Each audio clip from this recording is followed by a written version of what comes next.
We have a 2006, damn it, not 2006. We have a 2012 F-150 with a 3.5 EcoBoost. And today we're going to be working, Austin's going to be working on timing chain with phasers, the whole assembly. He's got a rattle when he first starts up when it's cold, which tells us that the chain stretch and the tensioners are, they're hydraulically fed, so they'll start failing as well, especially when you get about seven notches out on the tensioner, then you know that chain's really stretched out. So Austin's done a bunch of these. What do you think of the EcoBoost, Austin? All right, you can take All care right. of them. I don't like them. No? All right. All right.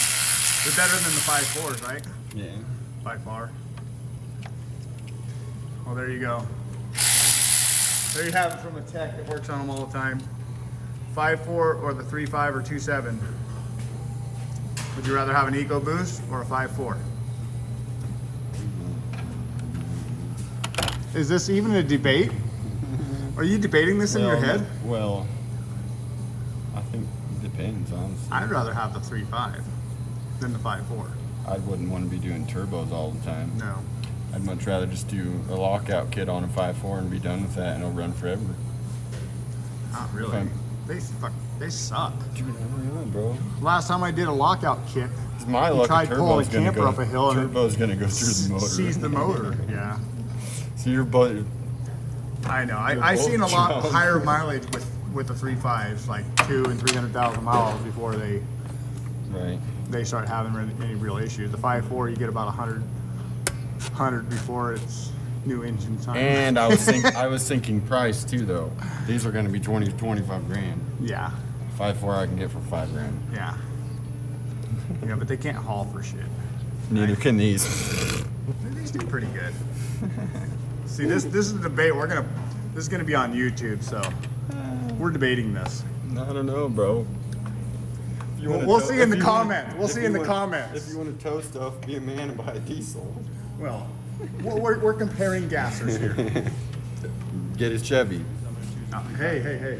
Let's sit me down with that. Alec, that's what I would do too, but If my choices are, I would never want a 5.4. Yeah, if my choices are a 5.4, a 2.7, or a 3.5, I'm going to 3.5 every time. Okay. Me too. Yeah. I agree.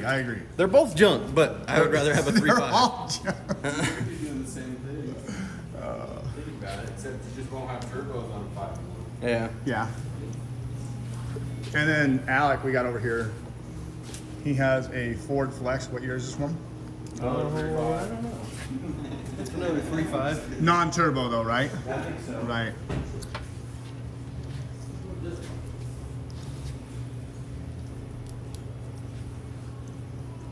Oh, it's a 2010. 10. Yep. Ford Flex with a 3.5 non-turbo. And we're doing a timing assembly on this as well. And then on these ones, we like to do the water pump because it's internal, and they like to leak on the weep hole at the bottom of the water pump and then fill a crankcase full of coolant. So we're going to be doing that as well. They're really good at mixing water and oil. Yeah. Yeah, that's bad. We want to catch it before that, right? Yeah. Right. Now, what about that from 50 to 50? So I like the, you want to.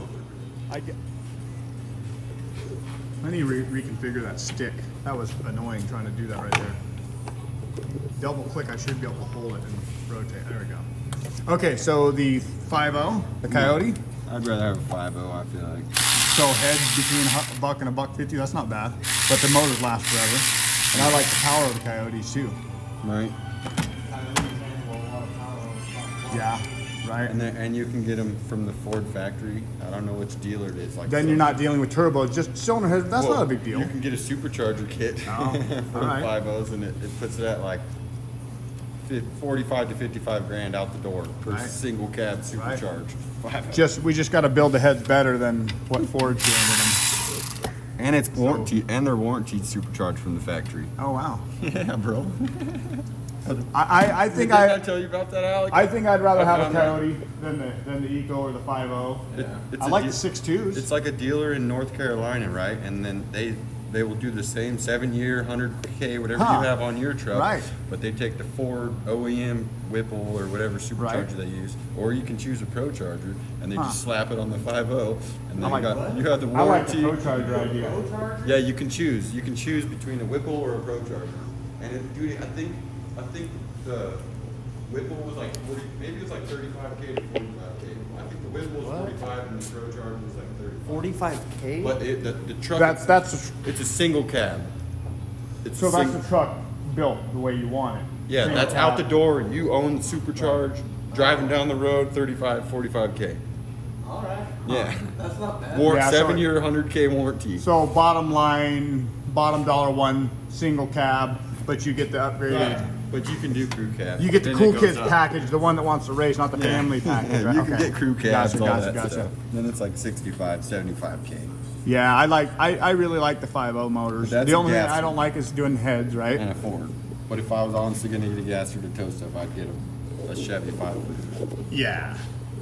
Hands down, the LS smokes them all. I mean, for longevity, More reliable, we're park- seeing them 300-400K still running great, right? Oh yeah. Oh yeah. Not needing valve jobs, not needing yeah, turbos, no time not chain, needing not really no time chain work. right. Yep. As much. I mean, maybe. No, because you You. have right because you have these long chains in these over. You know the cams over the head, so you have long chains that stretch. In that one, you have basically like an old small block Chevy, to where it's just a little V8 with a tiny timing chain in there. So I don't know. There's a lot of pros to the LS motor. For an edit, because I got to go look this up now. All right, now we got it torn down, and here's what the timing assembly looks like. Then your intake and exhaust cam with the separate chains behind them,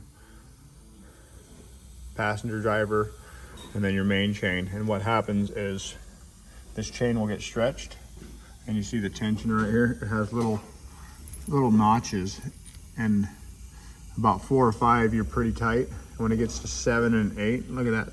The tooth is getting all messed up on that too. When you get to 7, 8 teeth, that means that chain is really stretched.